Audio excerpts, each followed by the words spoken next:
E eis que a pauta da Globo golpista é idêntica à pauta da esquerda. Eu sou Ezequiel Gomes, você está no canal Vem Senhor Jesus, um canal em grande medida dedicado à teologia, às doutrinas cristãs. E quando existe denúncia nesse canal, geralmente é denúncia de hipocrisia religiosa e de heresia. Mas hoje eu vou fazer um vídeo diferente e vou denunciar a hipocrisia em termos sociais e políticos no Brasil de 2017. Bom, Dilma Rousseff sofreu impeachment há pouco tempo atrás, e aí a esquerda tá vociferando, né? E tá dizendo lá que de alguma maneira a Globo é golpista e ajudou aí a elite brasileira a tirar a presidenta honesta, democraticamente eleita, e nessa hora ninguém fala do dinheiro da Odebrecht, né? Totalmente ilegal, financiando a campanha de Dilma Rousseff. Mas aí tem toda essa retórica que a Globo é golpista e se uniu aos golpistas e deu voz aos golpistas, e o povo não é bobo, abaixo a Rede Globo era o slogan gritado, inclusive dentro do Palácio do Planalto, na época da queda da governante criminosa. Entretanto, o que acontece? O povo brasileiro é muito pé atrás com a Globo em função de muitas questões. A Globo é aquela entidade assim que se liga a quem estiver no poder no momento para se beneficiar e ganhar grana e concessão estatal, isenção de impostos, inclusive o poder sonegar impostos e nem ser cobrada. Tem uma ampla questão em relação a isso, né? Mas o fato é que a pauta jornalística da Globo ela é assim, muito reconhecidamente esquerdista, apesar da esquerda gritar que a Globo é golpista e tal, até assim criando bastante cortina de fumaça em relação a esse assunto.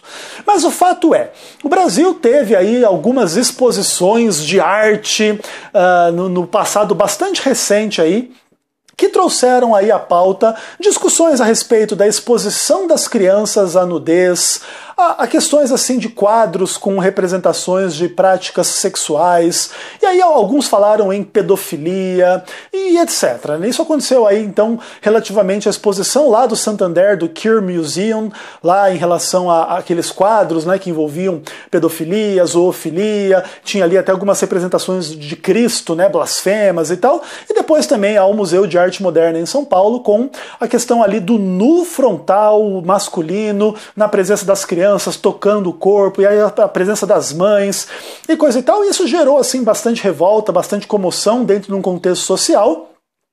E o que acontece? A esquerda fala então que o Brasil vive um surto reacionário, conservador, fascista, inclusive lançando mais uma cortina de fumaça sem a admissão de que o fascismo é de esquerda e não de direita. Mas aí essas coisas, né? É tipo ficar discutindo também se o nazismo é de esquerda ou de direita. Geralmente quem se identifica com uma dessas duas vertentes acusa o outro de ser, né? Então se você é de esquerda, você acusa o fascismo de ser de direita. Se você é de direita, você acusa o fascismo de ser de esquerda. E não sai muito disso, né? Mas o fato é que está existindo assim um surto bem forte, né, de reação conservadora dentro do Brasil em relação à política, em relação aos costumes, em relação inclusive a questões aí relativas ao cristianismo. E isso, inclusive, é uma coisa assim meio problemática, porque a gente pauta o cristianismo, né, a moralidade cristã, a família cristã, a visão bíblica das coisas e tal, mas ao mesmo tempo também a gente tem que ser crítico a uma ampla situação complexa de uma bancada evangélica que muitas vezes aí vai trocar apoio a quem estiver no poder também em troca de isenções e benefícios e coisa e tal. Esse toma lá da cá, né, que acontece bastante, isso é extremamente negativo, então a bancada evangélica também tem que ser condenada, inclusive em próprio nome do cristianismo, uma coisa assim muito complicada. Mas, de qualquer forma, por mais que o momento político-social no Brasil está assim bastante complexo e interessante, o fato é que a esquerda tem uma ampla pauta relativa à sexualização, relativa à liberação de costumes e ideias e visões do mundo a respeito disso, porque isso representa uma pauta de força política para eles. O que acontece? Quando você rompe com certos padrões morais, religiosos, em torno da questão da sexualidade, você dá poder político a essas pessoas que promovem esse rompimento. Seria mais ou menos assim como você ganhar a juventude falando mal dos pais dela. Então, assim, ó, seu pai não deixa você fazer nada, você pode fazer tudo, vai lá, siga o seu coração, faça o que você quiser, vote em mim.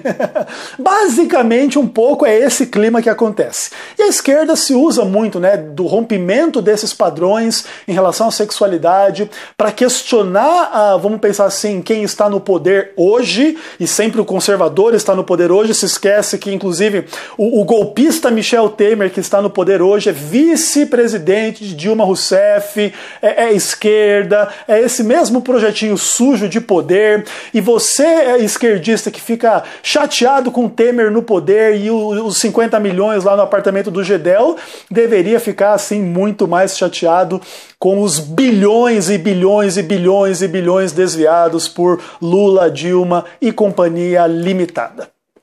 Mas o fato é que uma coisa interessante, que nessa discussão da sexualização e da questão das exposições de arte ali, a Globo se manifestou ontem no Show da Vida, o Fantástico, e aí você vê que a pauta da Globo é 100% idêntica à pauta da esquerda. É dizer que a reação a tudo isso é muito conservadora e não tem nada a ver, e é equivocada, e não mostra o contraditório, não mostra o outro lado da moeda, e inclusive não responde aos anseios atuais da sociedade brasileira, que é por moralidade, que é por algo assim que protege, especialmente os jovens e as crianças, de certas questões que não são bacanas, assim, você no ambiente de uma escola, no ambiente de uma exposição pública, de repente estar colocando as crianças diante de materiais pornográficos, diante do nu, e assim, claro que a gente pode discutir, o nu é uma coisa natural, e a criança também precisa entender isso, ok, mas o fato é que isso é uma coisa que tem que partir da família, tem que partir de uma educação interna e não de uma imposição de uma pauta política nas escolas e nos ambientes ditos artísticos por aí. Então a Globo tem essa mesma pauta, essa mesma voz que a esquerda tem, e agora interessante, né? A Globo golpista com a mesma pauta, com o mesmo argumento, com a mesma visão da esquerda brasileira. O que também não é assim muito surpreendente, né? A Globo apoiou o Fernando Henrique, que é de esquerda, a Globo apoiou o Lula, que é de esquerda, a Globo apoiou o Dilma, que é de esquerda. Até porque um Estado grande, um Estado soberano, um Estado poderoso, para a Globo significa uma Globo grande, uma Globo soberana, uma Globo poderosa, porque a relação da Globo com o governo sempre foi íntima e aparentemente continua íntima, né? E essa relação de alienação, de dominação, de pão e circo em cima do povo, é novela e futebol na cabeça do povo, enquanto, né, as reformas políticas aí que vão colocando fundão eleitoral e daqui a pouco o dinheiro público financiando campanha política, isso é podre, nojento e etc, né? Mas Ezequiel, a Globo foi anti-Lula, anti-Dilma e coloca aí a Lava Jato e não sei o que, gente. A Globo só se tornou anti-Dilma e anti-Lula quando não tinha mais como sustentar, quando a Lava Jato feriu de morte esse esquema, e ainda a gente tem que se cuidar para que a Lava Jato não seja ferida de morte, porque a reação deles é presente, é continuada, e a gente espera que essa guerra não vá terminar tão cedo. Portanto, o que nós defendemos no Brasil não é simplesmente um conservadorismo reacionário retrógrado, mas é a defesa da moral, dos bons costumes, é a defesa do que é justo e do que é correto. E a gente pode discutir todas as coisas, mas que é irônico e é interessante ver a pauta da esquerda na boca da Globo golpista, isso é.